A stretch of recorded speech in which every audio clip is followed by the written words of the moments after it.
สวัสดีสวีดัสมาพี่น้องเขามาแกงเห็ดกินกันมาเนี่ยทำยังครับอันนั้นครับตำข้าวเบื่อค่ะทำข้าวเบื่อพี่น้องคนนะ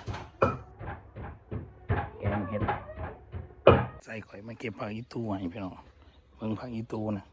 เนื้องามโอ้ยมันนี่พี่น้องหอมเลยแบบนี้เลยปึ๊บนี่ปึ๊บนี่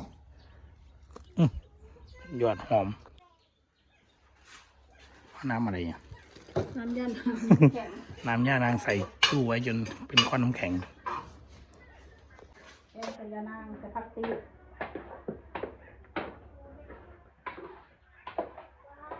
แกงเห็ดกินเด้อเนี่ยสารพัดเห็ดพี่น้องมากินข้าวเปิดกล่องเดียวพ่อแล้วนะเขาพี่น้องสบายดีเด้อทุกคนแกงเห็ดแล้วสบายดีเด้อ FC นางมนบอกเผ็ดมาเด้อ FC แม่มนกินแกงเห็ดนี่เป็นแต่แซ่บเถอะนี่มากินหวยเยอะก่อนก็ได้เอาไว้ให้บักอันนั้นกินนี่ก็บัวตัวนี้จะบัวเป็นขี้เงินบักอันนั้นนะไว้ให้อ้ายเอาเลยเอิ้นบักไรไว้ให้เบิ้ลไว้ให้ลุงเบิ้ลเราเห็ดเวียกมือก็ร้อนอยู่เดิน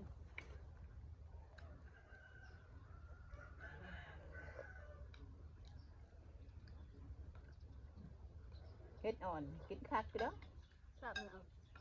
หนึ่งเห็ดแกงบางหน้าจ้ำแซ่บเห็ดเห็ดถ่านเขาคายเขาบอกมันดอกไงแต่มันแข็งดอกไงบ่แซ่บมันไม่ได้เท่าเห็ดนุ่มอยู่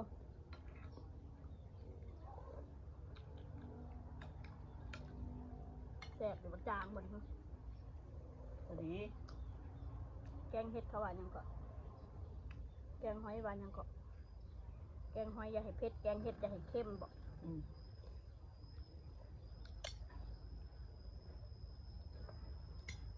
ครับชอบกับแกงเห็ดปวดหมักบุกกันนะฮะพอบริหมักแล้วแกงเห็ดปวดเขาก็บ่มักมันหวานเขาบ่มักมันหวานเห็ดปวดคอยหมักเอามาหนึ่งจำแจ่วแล้วร้ายเอามาหนึ่งปนนั่นกันปนแล้วมีอันแมงดาใส่ตักอยู่ปนหมู่บ้านกับธรรมดา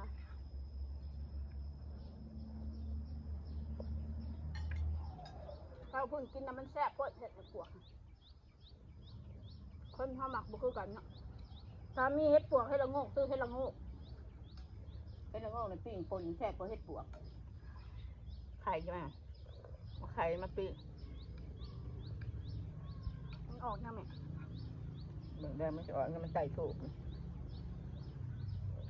หน่อยยังบ่สุดตัวสุดท้ายยังบ่สุดเบิ่งเลขอันบักสิดาเงินล้านเด้อพี่น้องมันจุดทูบแล้วมันจะให้เลขยังเนี่ยชุดก่อนนั้นมันออกอันเลขกุ้งค่ะ391แล้วมันออกทางกลางเนี่ย931เลขทูบเพิ่นนี่แหละนี่เบิ่งในบัตรนี่มันสิเป็นเองมีเลขไทยบ่ให้เลขไทยบ่เลขไทยมันสิ16แล้วเอาจนจุดนะทูบกิดปุ๊บนี่แหละเขาซื้อเลขแง่กระเบื้อคอยนะหมักแง่กระเบื้อเลขไทยหวนหมักแง่กระเบื้อกับเลขปลาน้อยเลขหมักนะน้อยทำเบิ้งมันคือบริสุทธิ์มันคือเลขคือเบอร์แบบมันออกแบบมันออกได้นี่เนาะวะมันคือเบิ้งนี่มันจะออกคือเก่าหรือเปล่าซื้อลองเบิ้งยัง10 บาทซื้อปีกนะ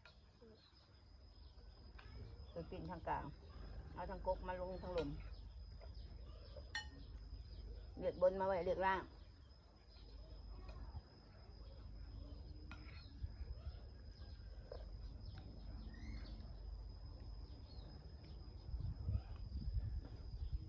มังกรทองการบ่ถือกระถือแบบบ่ถือก็บ่ถือ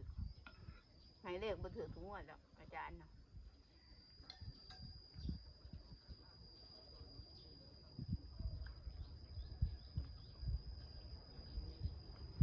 บริบอกเลขโมส่งรหัสอันมาให้ใส่รหัสตุ่มตุนเท่านั้นแล้วนะขอบล็อกออกไปเพิ่มบัวไว้ตุ่มอาจารย์ ชงคิวอาร์ไม่ค่อยเต็มอยู่ ส่ง เลขเพิ่นชงมานี่เลขหนูเพิ่นน่ะ ออกแล้วจังอันนั้น อืม ออก เต็มอยู่ แล้วนะเลขออกจังว่าส่งมานู บูชาได้อลูกเด้อเอ้ยบูชาเพียงเลขเขาซื้อเอง เขายังบ่บอกแต่ทีแรกโดดมานูโดดสิเสือ อืม เลขออกจังมาเว้า เลขทุกคนน่ะซื้อจนว่าเบิดเงินเบิดคำอืม ถกต้มตุ้นน่ะ บอกเลข บ่ยอมชื่อ 30 เถื่อถือจะดอกเถื่อหนึ่งพี่น้องถือประถือ5 บาท10 บาท เขาได้เสียเงินให้เพิ่น 689 นั่นกระเบื้อ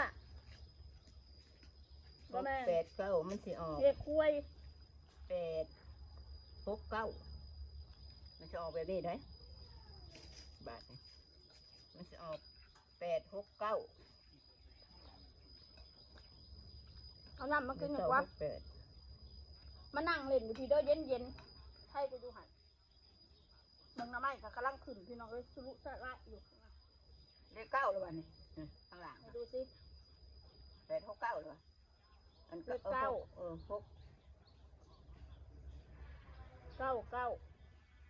99 689 อืม เบิ่งอันหนึ่งคืออันนั้นคือเลข5กับหัว คือเลขหากับหัวเบิ่งนั่น อืม ครับคันเบิ่งนั่นนี่เป็นเลขห้านี่ เลข5 นี่เป็นเลขห้านี่ อะไร ฮะ มันเนี้ย เก้าห้าโอ้เป็นแบบนี้เนาะ มันบ่ได้เป็นเก้าเต็มสม มัน บู เป็ ร น ณ์ เก้าได้นี่ห้าได้ มั นี่ นเป็นเลข5เปิดเจอแล้วแหละมันกับหัวเอาล่ะ ปีนมาจังสี่นี่เป็นโอ้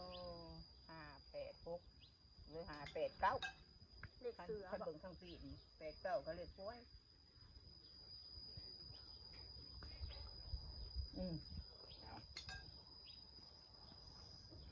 เอาในใดเนาะเอาในใดเบ็ดเอามาเป็นเดียวนี่ สลับเลยล่ะ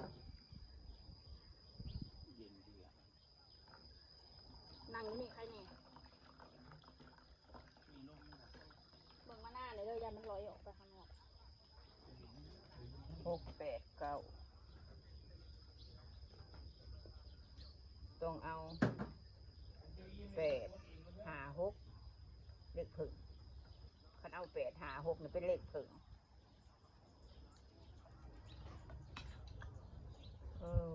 มันมาเป็นแบบนี้เลย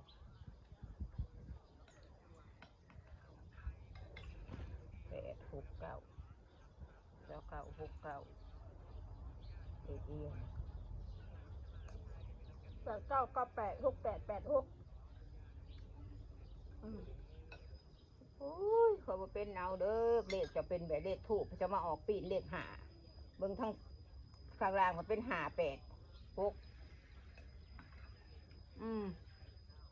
มันบ่แม่นแล้วเลขเก้ามันเป็นเลขห้าโหหลายกว่าหรือมันบังหมดเลยได้ไร869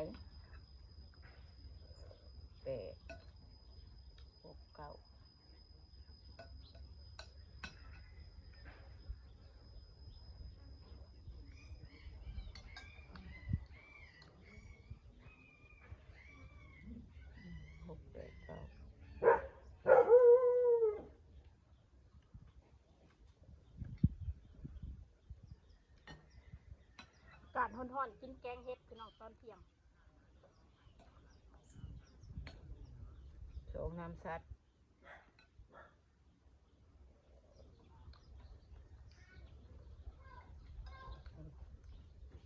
ลงขีดไปแล้วแต่บ่ได้ลืมเลยได้นี่ลืมมาตัวเองลงขีดเป็น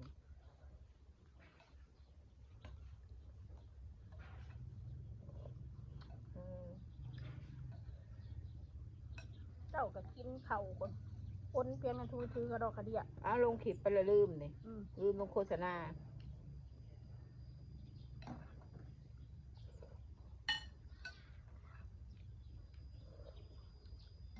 ถ้าแซ่บหรือแกงเห็ดบนกินถึงล่ะ กุบะพะคะใส่น้ำเลย รอเอาใส่ผักติ้วอย่ามันตัดกัน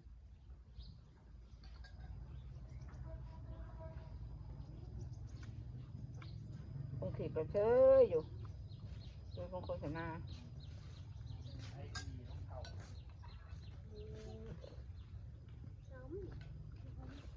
กินข้าวบ้านะ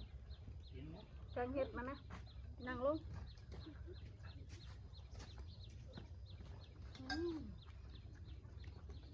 เอาพี่น้องเนาะ